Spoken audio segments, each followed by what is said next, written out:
Hello guys, good evening all my dear students. विद्यार्थी मित्रांनो, बरेच आता विद्यार्थी असे आहेत की त्यांना ऐकून ऐकून इंग्रजी बोलता येत आहे. आता लहान मुलांना पहा, जशी आपली कोणतीही भाषा असो, ती भाषा माणूस ऐकून ऐकून शिकत असतो. कोणती भाषा असो, आपल्याकडे पहा किती भरपूर अशा भाषा आहेत ना, तर त्या भाषा आपण सर्वण करून म्हणजे ऐकून ऐकून शिकत असतो. मग सर, ऐकून मी बोलू शकतो हो. मी आता समजा व्हॉट इज युअर नेम हे त्याला माहीत झालं. लहान बाळ आहे हो, पहिली दुसरीचं. ते म्हणते व्हॉट इज युअर नेम, त्याचा अर्थ त्याला कळाला की व्हॉट इज युअर नेम म्हणजे काय, तुझं नाव काय. ते म्हणते आय एम सुरेश, किंवा माझं नाव जे असेल ते मी सांगणार, असं तो बोलत असते. परंतु मित्रांनो, जेव्हा त्याला एखादं पुस्तक दिलं, तर पुस्तक दिल्यानंतर त्याला वाचता येत नाही. कोणती भाषा घ्या ना, आता मराठी भाषा असते, मराठी भाषेमधलं त्याला पूर्ण 12 कडे येत नाही, आता 14 कडे झाली, माहिती आहे तुम्हाला. पण इंग्रजीमध्ये सुद्धा आहेत ना, जे लेटर्स आहेत एबीसीडी ते झेड पर्यंतचे, हे सर्व लेटर्स हे त्याला बरोबर समजत नाहीत. मग इथून सुरुवात करायची की छोट्या मुलांसाठी पालक या नात्यानं तुम्हाला लक्षात ठेवायचं की आपण जी एबीसीडी ना, आता पहा, सुरुवातीला एबीसीडी आली पाहिजे. सर्वात प्रथम ए ए पहा, ए बी सी डी कोणती असेल, लहान मोठी घ्या कोणती पण, दोन्ही एबीसीडी याला आली पाहिजे. कुठपर्यंत? झेड पर्यंत. एबीसीडी आल्याच्या नंतर मित्रांनो, मग सर तुम्ही सांगायला आम्हाला किंवा एबीसीडी आली पाहिजे, मला पण येते ना. एबीसीडी जे जायचे केले म्हणून PQR S T V W x Y Z झाली एबीसीडी. पण ती पाठ होऊन नुसती फायदा नाही हो. लहान मुलं म्हणून बरोबर म्हणतात. मग लिहायला लावलं त्याला, म्हणलं बी काय सांगणार, आता डी लिह, यस लिह म्हणलं त्याला. असं यस असतं ना, ते कसं काढतंय, ते असं काढते यस, म्हणजे उलट झेड सारखं काढते. म्हणजे त्याची संकल्पना पूर्ण झाली. बी काढ म्हणलं, आता बी काढ म्हणलं तर हे असतं बी, ते डी काढते. लक्षात ठेवा. म्हणजे सुरुवातीला मित्रांनो तुम्हाला ही एबीसीडी संपूर्ण आली पाहिजे, म्हणता आली पाहिजे, लिहिता आली पाहिजे. मग सर मला लिहिता आली, मग सर पुढचा पाया काय याचा, मेन मुख्य, की इंग्रजी वाचन शिका झटपट. हे शिकण्यासाठी तुम्हाला मित्रांनो त्या अक्षरांचे उच्चार आले पाहिजे. Pronunciation is the most important in English language. म्हणजे काय, इंग्रजी भाषेमध्ये आपले उच्चार हे फार महत्वाचे असतात. पहा, तुम्हाला एखादा शब्द दिला तर त्या शब्दाचं उच्चारण कसं करायचं हे मी तुम्हाला आज सांगणार आहे. व्हिडिओ शेवटपर्यंत बघा. 100% तुम्ही वाचायला शिकणारच आहात. तुम्ही अशा प्रकारे फक्त प्रॅक्टिस करा मित्रांनो. Practice makes man perfect. या जगामध्ये प्रॅक्टिस केल्याशिवाय काही गोष्टी शक्य नाही. लक्षात ठेवा. तुम्ही म्हणता सर मला येते. काही मुलं पहा, काही मुलं सुरुवातीला वाचन करतात, पण काही दिवस त्याने 8 दिवस नाही वाचन केलं, मग त्याचे उच्चार लक्षात राहत नाही. आता उच्चार कशा, अक्षरांचे आवाज सुरुवातीला शिकवा. समजा ए आहे, तर एला काही ठिकाणी ए म्हणतात किंवा ए म्हणतात. काय म्हणतात, समजा ए, आता समजा एखादा शब्द दिला तर त्या ठिकाणी ए किंवा आय ह्या त्याचे 2 उच्चार असतात. मी थोडे लिहित फक्त, म्हणजे तुम्हाला फक्त कानावर पडण्यासाठी. तुम्हाला ए टू झेड सर्व अक्षरांचे उच्चार अगोदर आपल्या मुलांना शिकवायचे आहेत.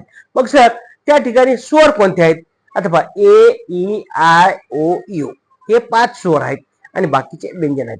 त्याला आपण स्वरला म्हणतो वावल्स आणि व्यंजनाला कॉन्सोनंट्स. म्हणजे vowels and consonants is most important in this letters. हे आपल्याला अगोदर समजून घ्यायचं आहे.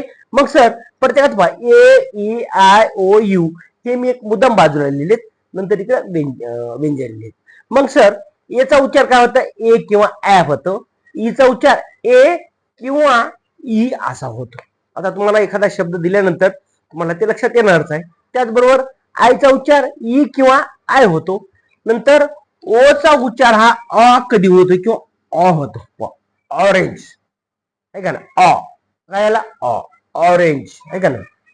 ओपिनियन, ओपिनियन का ओ, पहा एकच सांगतो मला, इथं पहा, orange O R A N G, orange. आणि opinion O P E N I O N, opinion. म्हणजे पहा, ओ झाला इथे, याचा उच्चार झाला ओ आणि याचा उच्चार झाला ऑ, ऑरेंज. म्हणजे असे आपल्याला मित्रांनो जोपर्यंत आपण प्रॅक्टिस करत नाहीत, शब्द घेत नाहीत आणि त्या शब्दाचा उच्चार कसा होतो अ, आता पहा, ए ई आय ओ यू हे जे स्वर आहेत, स्वर याला कसं आहे, ए ई या जीभ आहे ना, जीभ आपली जीभ होरी टाळूला लागत नाही, ते आता स्वर कंठापासून येतं. ए ई आय ओ यू म्हणून पहा, तुमच्या लक्षात येईल. नंतर यूचा उच्चार अ किंवा यू होतो. आता बट, आता पहा इथं पहा यूचा उच्चार, यू काय होतं, हे ब ब, हे काय अ झाला उच्चार, काय झाला बट, ब आणि सूर. हे काय उच्चार बी यू आहे, पण त्याचा उच्चार अ झाला बट, पहा बट, लक्षात ठेवा. आता उच्चार राहिला तर आता एखाद्या ज्याला उच्चारतोय, आता माझं नाव पहा सू, S U R E S H, याचा उच्चार काय झाला यू झाला, काय झाला उच्चार यू, सू उ सू, असं आपल्याला त्या ठिकाणी मित्रांनो शिकवायचं आहे.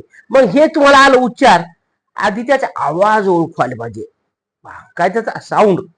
नंतर आता बी साठी ब येतंय, सी साठी क येतंय, डी साठी ड येते किंवा द येते.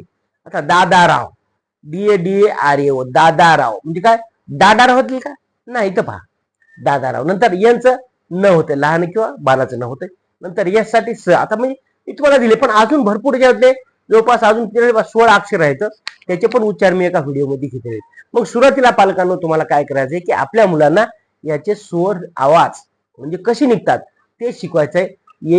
पहा हे बाजूला लिहिली, याचे आवाज फार महत्वाचे, कारण या प्रत्येक शब्दामध्ये सरासरी स्वर आणि व्यंजन या दोघांचा मिलाप होऊन नवीन शब्द तयार होत असतो. आता पहा मग सर हे तर मग समजलं मला, आता आम्हाला आवाज यायला लागले. मग आता दुसरं काय मित्रांनो की तुम्हाला त्या शब्दाची फोड करून वाचायचं. पहा मी तिथे लिहिले कॅट आहे, कॅट CAT. आता सी साठी आपण काय वाचतो, त्याचा उच्चार बघा, सी साठी काय वाचतो क, समजलं. नंतर अ साठी क्या, या. आता हे कुठे या, काय आलं मग इथं या, आणि ट साठी टी. पहा क आधी क्या बरोबर आहे क्या, आणि टी साठी ट, हे असा उच्चार करतात. दुसरा पाहिजे लिहून ठेव मी, हे पहा क अधिक या अधिक ट बरोबर कॅट. नंतर डॉग, आता डॉगचं काय होईल, हे पहा डॉ, डीच ड, ओच ऑ, आणि जीच ग. मग उच्चार काय करायचा, ड अधिक ऑ बरोबर डॉ, ड अधिक ऑ डॉ आणि ग. हे उच्चार आपल्या मुलांना अगोदर शिकवा. नंतर आहे पहा पेन, आता पेन PEN, पीचं काय मुलांनो प, आता ईचं काय ई कुठे, हे ई, पे, पेन का पिन, नाही ए, आणि यांचं न, म्हणजे काय उच्चार पे, पेन नाही पेन, असं. इथं पहा नंतर बॅट, बच बीच ब, एच ऍ, बॅ, याच हे ऍ, ब्या, आणि तीच ट. पुढे आहे हॅ, याच ह, याच हॅ, ऍ ऍ, हे ऍ, याच ऍ हॅ ट. नंतर म्या, एम म्या, पीच काय करा तुम्ही त्या आपल्या मुलासोबत प्रॅक्टिस करा. शब्द लिहा सांग मला. आता काय गेट, हे जीच काय होतं मला गे आणि ट. आता पेट, पीच पे आणि ट. हे असं आपल्याला त्याला शिकवायचं आहे. नंतर मग सर हे झाले सोपे सोपे, पण ब्लेंड वर्ड जेव्हा येतात ना, ब्लेंड वर्ड म्हणजे काय जोड अक्षर असतात ना, तर ते जोड शब्द एकूण एकाला जोडलेले शब्द असतात, पण त्याचा उच्चार समजत नाही ना, तर त्यासाठी आपल्याला काय करायचं मुलांना, इथं पहा खाली येतो. आता पहा CLEAN एक शब्द दिला, पण या ठिकाणी या CL च काय होते पहा, फोड पहा, हे क्ल, ईच एलांटी होईल क्ली, ये क्ली, आणि हे न पहा क्ली न, हे असं त्याला शिकवावं लागेल. नंतर क्लो, क्लच काय होतं CL च CLOSE, मग CL च काय होतं क्लो, CLO क्लो, आणि यशीच ज, स नाही क्लोज, हे लक्षात ठेवा. नंतर आहे ट्रक, TR, TR च काय होते ट्र. एवढं जरी शिकवलं, माझा एक व्हिडिओ आहे बघा, ब्लेंड वर्ड्सचा. नाहीतर तुम्ही काय करा मुलांनो, गुगलवर जा, गुगलवर काय करा, ब्लेंड वर्ड्स टाका. ब्लेंड वर्ड्स म्हणजे काय होईल, ते ब्लेंड वर्ड्स टाकले की पूर्ण तुम्हाला यादी होती.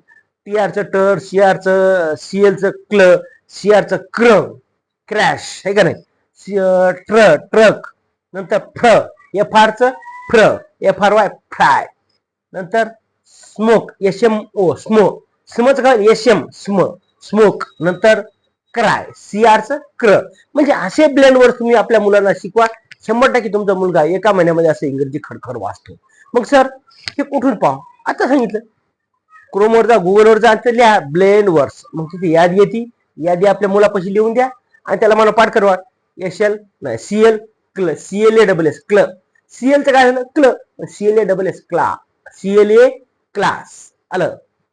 प्लेट, PLचं काय प्ल, PLAT प्लेट ऐका ना, प्ल PL.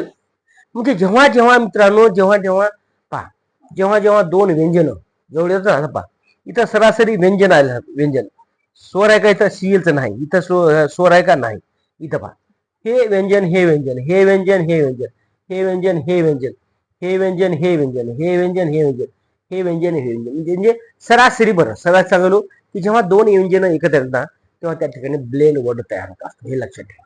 म्हणजे त्याला उच्चार करताना आपण लक्षात ठेवायची. आता DR आलं, DRचं कसं ड्र आहे का नाही, ड्र, FR फ्र, SR स्क्र आहे का नाही, TR ट्र. म्हणजे असे बरेच अक्षर आहेत मुलांनो की तुम्ही ती यादी काढा आणि त्याचा प्रॅक्टिस करा. नंतर आहे 2 अक्षरी शब्द आणि 3 अक्षरी शब्द वाचा. आता पहा 2 अक्षरी शब्द कोणत्यात मुलांनो सांगा बरं, तुम्हाला किती वेळा सांगतोय बघा बरं. आता कालच्याच व्हिडिओ मध्ये सांगितलं 2 अक्षरी, इन, इन म्हणजे ऍट, ऑन, हे असे सोपे सोपे शब्द घ्या, त्याची यादी करा. नंतर 3 अक्षरी शब्द आताच लिहिते बघ, कॅट, डॉग, पेन, अशी यादी करा. आणि त्याचा पा, पीचं पे, डीओचं डॉ आणि सीएचं क्या, हे कुठे शिकलो सर, या ठिकाणी. त्याचा उच्चार करायला शिकवा. जोपर्यंत तुम्ही उच्चार शिकणार नाहीत मित्रांनो, तोपर्यंत तुम्हाला इंग्रजी वाचता येणार नाही. डोंट बी केअर इंग्लिश गुरुजी, गुरु इज हिअर. नंतर आहे रोज 10 शब्द वाचा. तुम्ही ठीक आहे, आपल्या मुलाला काय करत, तुम्हाला रोज सकाळी उठलं, तुम्ही पालक आहेत ना, तुम्ही तुमचा भाऊ असो, बहीण असो, किंवा तुमच्या नात्यात तुम्ही समजा आई आहात एखाद्या मुलाची किंवा मुलीची किंवा वडील आहात, तर तुम्हाला रोजचे 10 शब्द घ्यायचे आणि त्याचं वाचन कसं करायचं या पद्धतीने. अगोदर त्याची ABCD पाठ करून घ्या. ABCD पाठ झाल्यावर त्या प्रत्येक अक्षराला काय म्हणायचं, कसं म्हणायचं, त्याचा उच्चार शिकवा. आणि नंतर मला सांगा सर माझ्या मुलाला इंग्रजी वाचता येईल. मग मी तुम्हाला इथून सांगतो सर तुम्हाला जर काय अडचण आली तर माझ्या व्हॉट्सअप करा किंवा कॉल करा. बघा माझा नंबर आहे 8888916652. कधी तुमच्या मुलाला जर वाचनामध्ये अडचण आली तर तुम्ही मला याच्यावरती कॉल करू शकता. कारण हे आपला जो क्लास आहे ना एकदम फ्री आहे. कारण मला वाटतं की माझ्या या ग्रामीण भागातील विद्यार्थ्यांना इंग्रजीची भीती जी तिला बाऊ करून बसली ना, त्या डोक्यामधलं, त्या विद्यार्थ्यांच्या डोक्यामधला हे बाऊ निघाला पाहिजे. मग सर म्हणतात ना, आता मला एक काल सर भेटली, कालच माझे मित्र म्हणजे बाबा तुम्ही इंग्रजी कशी शिकवता, मुलांना वाचतात कशी. आता माझे तिसरीचे दुसरीचे मुलं वाचतात इंग्रजी. Sir how it is possible, हे शक्य काय, कारण त्यांना जे मेन बेसिक बेसिक बेसिक इथं आहे ना. कुठं आहे बेसिक मुलांना, इथं आहे. हे बेसिक अगोदर आलं की 100% तुमच्या मुलं एका महिन्यात वाचते इंग्लिश. बरेच मुलं म्हणतात माझा मुलगा 4थीला गेलाय सर, त्याला अजून इंग्रजीच वाचता येईल. अरे बाबा नो, त्या मुलांच्या बेसिक म्हणजे पहिलीपासून ते 4थी पर्यंत त्यांनी काही शिकलाच नाही बरोबर. त्या गुरुजी समजा सरांनी शिकवलं असेल, पण त्या शिकवण्याची मेथड जी असेल त्या आपल्या गुरुजींची ती त्याला समजली नसेल. मग त्यासाठी आपल्याला जर तुम्ही टीचर असाल तर मुलांना इथून सुरुवात करा. टीचर बी असाल किंवा कोणी पण असाल, तुम्ही पालक असो टीचर असो, 100% तुमचा मुलगी एका महिन्यात वाचन शिकतोय, ही मी गॅरंटी देतो. मग सर तुम्हाला हे पाहिजे असेल तर आपलं चॅनल आहे इंग्लिश गुरु अनिल सर, याला सबस्क्राईब करून ठेवा. व्हिडिओ आवडला तर नक्की शेअर करा. Sharing is caring. Thank you for watching. धन्यवाद. Good bye.